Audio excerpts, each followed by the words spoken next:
اللہ جب کسی کو نوازنا چاہتا ہے تو کچھ خاص نشانیاں ظاہر ہونے لگتی ہیں۔ یاد رکھو، اللہ جب نوازنے پہ آتا ہے تو پھر بے حساب نوازتا ہے۔ بے شک وہ جسے چاہے اپنی رحمت سے خاص کر لے۔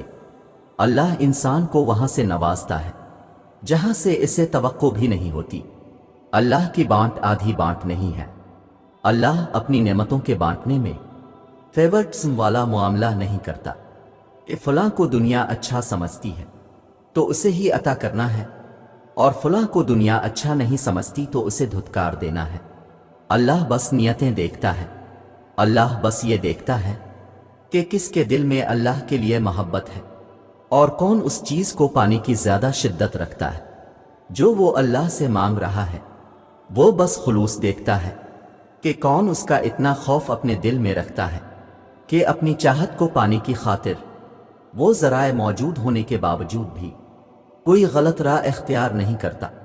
وہ بس طلب دیکھتا ہے کہ کون اس کے انعام کی طلب رکھتا ہے اور پھر اس طلب کی خاطر صبر کرتا ہے۔ یہی سب دیکھ کر اللہ فیصلہ کرتا ہے کہ کس کو کیا، کب اور کتنا دینا ہے۔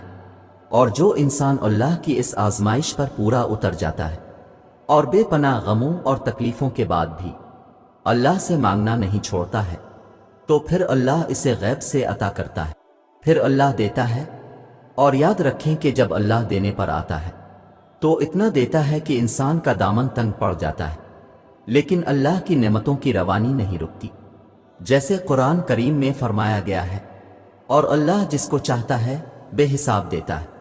ہمیں بس اللہ سے اپنی عرضیاں طلب کرنی آنی چاہیے۔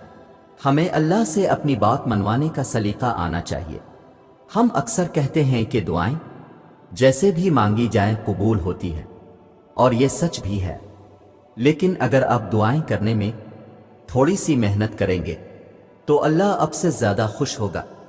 ہاتھ پھیلا کر مانگنے والے اور ہاتھ نہ پھیلا کر مانگنے والے میں کچھ تو فرق ہوتا ہے۔ آپ کا عمل ہی آپ کی شدت کو بیان کرتا ہے، اور جب آپ نماز پڑھ کر ہاتھوں کو اٹھا کر اللہ سے دعا مانگتے ہیں تو آپ یہ ظاہر کرتے ہیں کہ آپ نے اس رب کو اپنا بادشاہ مان لیا ہے اور اپنی ہار تسلیم کر لی ہے۔ ظاہر ہے کسی بھی ایرے غیرے کے آگے تھوڑی نہ ہاتھ پھیلائے جاتے ہیں۔